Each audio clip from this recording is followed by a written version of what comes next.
করতে হবে। অনৈতিক বহিষ্কার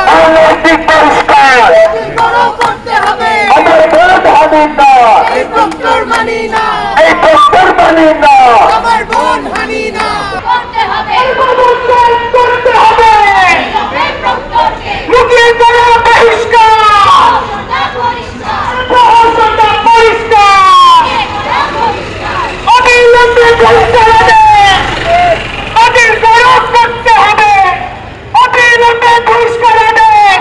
অনৈতিক বহিষ্কার করতে হবে। আমার ভোট হানি না, এই প্রক্টর মানি না, এই প্রক্টর মানি না। আমার বোন হানি না। বহিষ্কৃত অন্যায়ভাবে শিক্ষার্থীরা তাদের কাছে একটি বার্তা দিতে